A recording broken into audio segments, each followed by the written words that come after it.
The chamber is silent except for the sound of something dripping. She stood at the center of the conclave floor, surrounded by 47 alien delegates in a perfect, terrified circle. Every one of them had taken 3 steps back. Some were trembling. One had fainted entirely. On the holographic display above her head, a war fleet, 600 ships strong, hung in tight formation over a dying moon. The countdown embedded in the corner of the display read 00417 and dropping. Ambassador Lena Vasquez was bleeding from her left temple.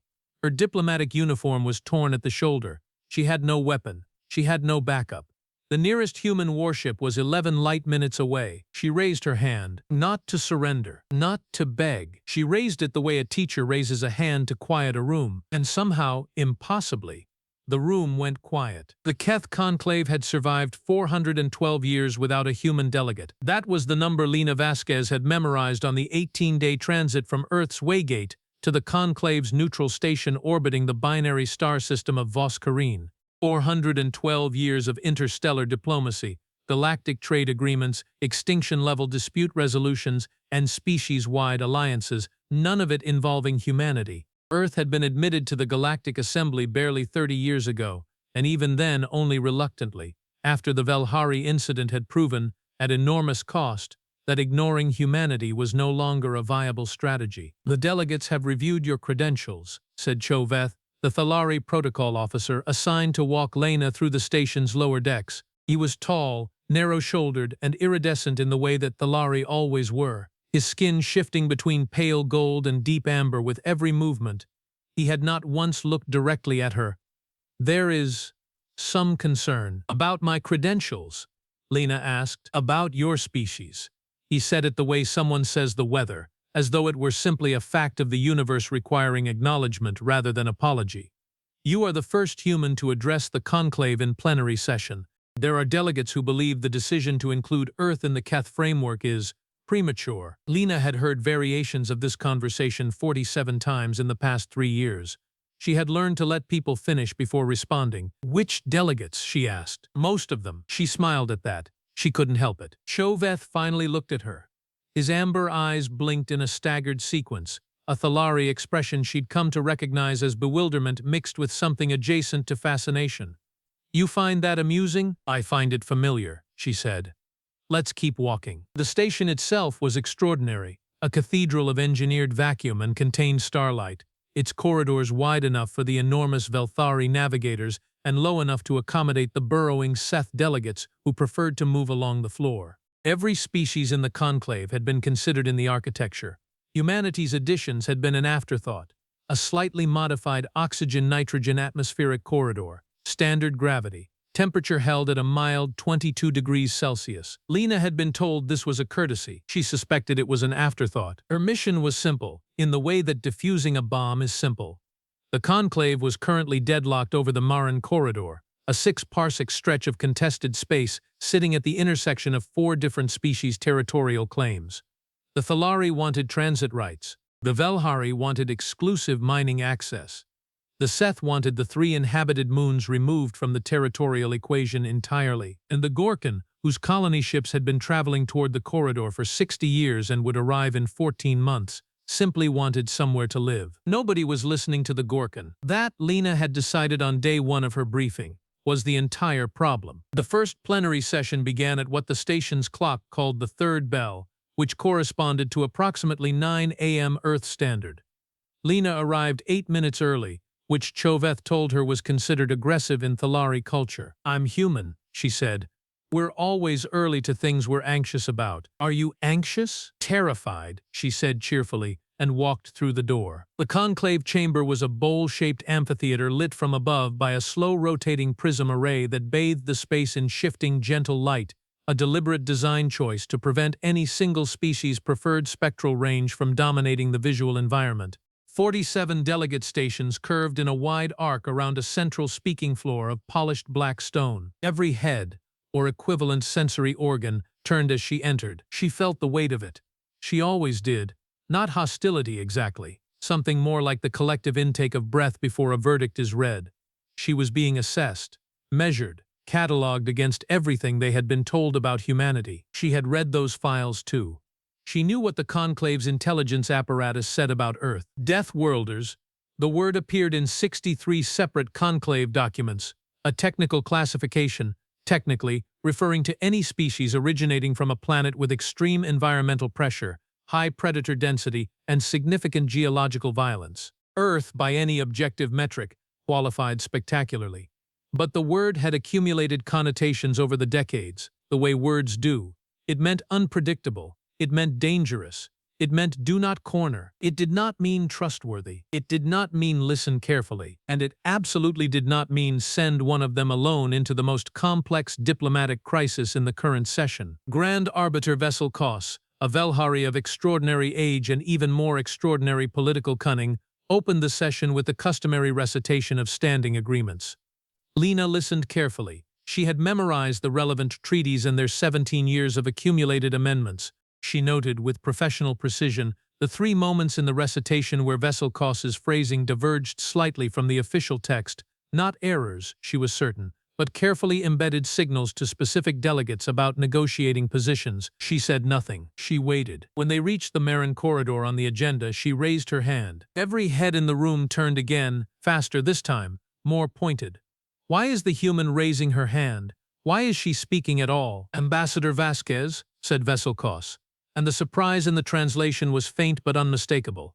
The floor recognizes Earth. I'd like to hear from the Gorkan, Lena said. The silence that followed was profound enough to have its own gravity. Ambassador Prela, of the Gorkan delegation, was seated at the far end of the arc, in a station that was slightly smaller than the others, a subtle architectural slight that had either been intentional or unconscious, and in either case told Lena everything she needed to know about how this negotiation had been going. Prela was gray-shelled, compact, with 6 articulated limbs currently folded tightly against his body in what Lena's cultural briefing had described as the Gorkan posture of minimized expectation. He had not spoken once in the 7 sessions preceding this one. The Gorkan position has been tabled, said Vessel Kos carefully. I know, said Lena. I'd like to untable it. If Ambassador Pralad's willing. There was a ripple through the chamber. She could feel it. The collective recalibration. The human is not playing by the script we assumed she was playing from. Prelada's shell shifted.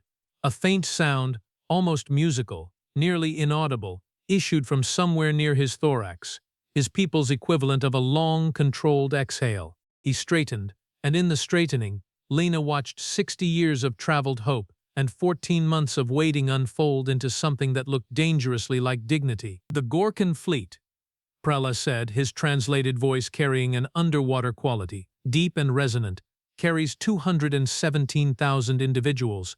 Our origin world has been uninhabitable for 30 years.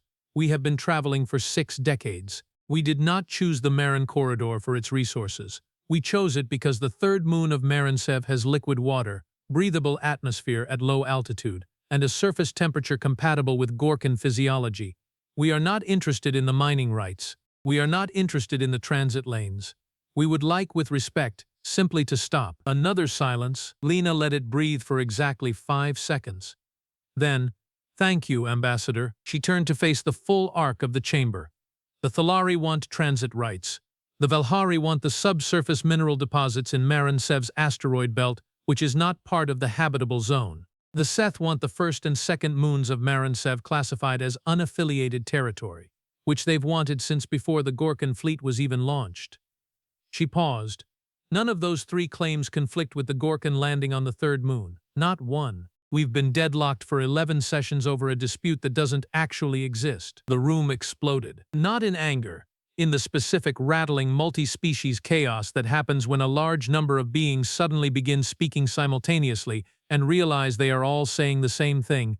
Wait. Lena was still processing the aftermath of the session, the handshakes and equivalents thereof, the careful diplomatic language of delegates who were grudgingly impressed, when the station's emergency tone cut through every conversation like a blade. Red. The emergency lights cycled to red. Chauveth appeared at her elbow with a speed that suggested he had been closer than she realized.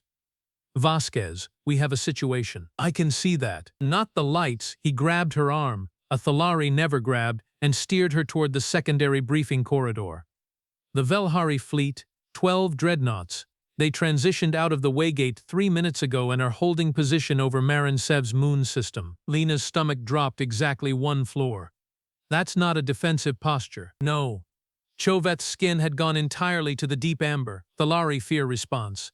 Fleet Admiral Korsev has issued a declaration. He's claiming the entire Marin system under emergency territorial acquisition. He is explicitly not, acting on behalf of the diplomatic delegation. This is a military unilateral action designed to preempt the resolution we just reached. Lena finished. Yes. Where's Grand Arbiter Vesselkos? Unreachable. The Velhari diplomatic team has locked down all communications with Vesselkos's office. We believe she knew. Lena stood still for exactly 3 seconds. Then she said, I need to get back into that chamber. The chamber is in lockdown. Override it? She was already moving? Chauvet, override it. Right now. I don't have the authority to. Then find someone who does and tell them that if we don't convene a full emergency plenary in the next 10 minutes, the Gorkan fleet is going to arrive in 14 months to find Velhari dreadnoughts sitting on the only home their people have left. She turned to face him fully. 217,000 people with nowhere to go, a heavily armed military fleet between them and the only habitable rock in range, and no diplomatic resolution on file. Does that sound like a situation that ends quietly? Chauvet looked at her. The amber deepened further, and then slowly shifted. Gold, the Thalari color she'd never seen documented. He pulled out his communicator. She had 8 minutes by the time she reached the chamber. The delegates were already gathering, pulled back by the alarm, by rumor, by the same instinct that draws witnesses to the edge of a precipice. The holographic display above the central floor had been auto-populated with a live tactical feed from the Conclave's sensor array, 600 ships. The full Velhari auxiliary fleet had transitioned in while the 12 dreadnoughts held position.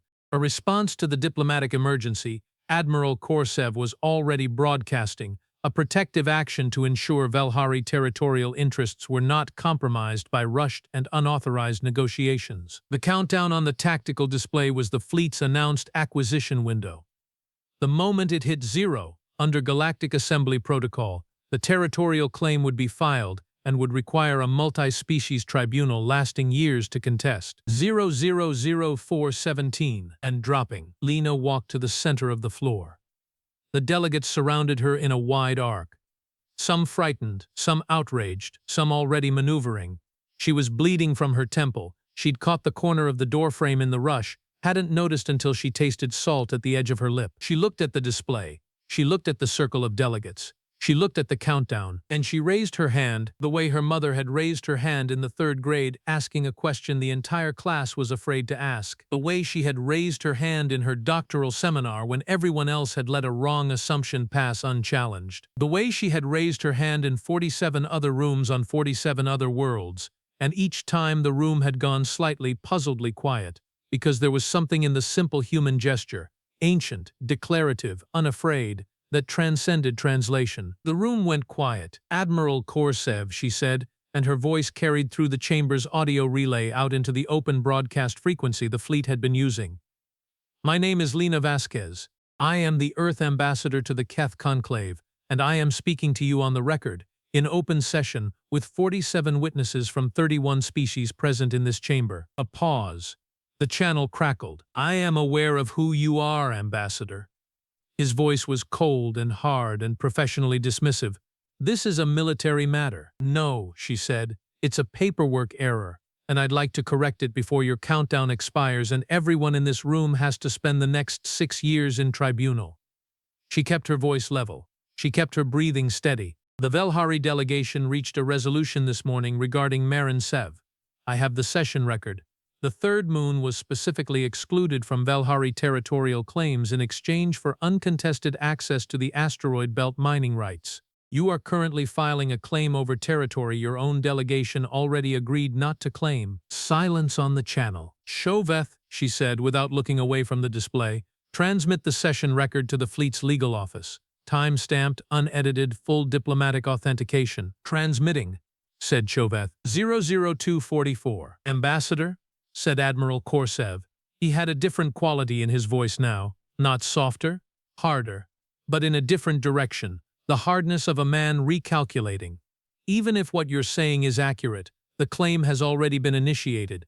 Protocol requires the filing party to confirm the claim does not conflict with existing agreements prior to finalization, Lena said.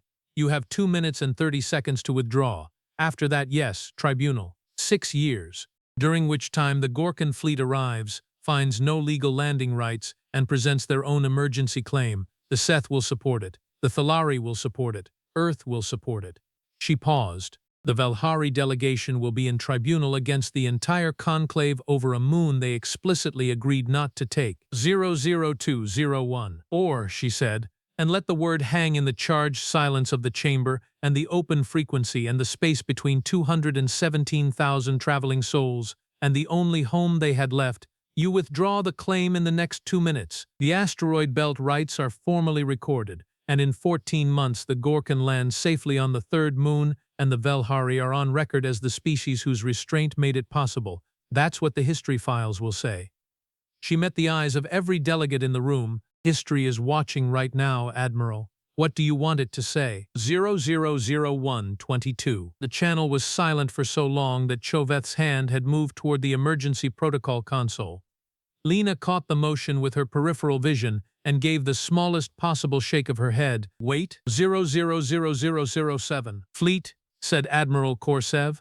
The single word dropped into the channel like a stone into still water. Fleet standing by, answered his operations officer. Withdraw the acquisition flag. Stand down to neutral posture. 0031. The countdown froze.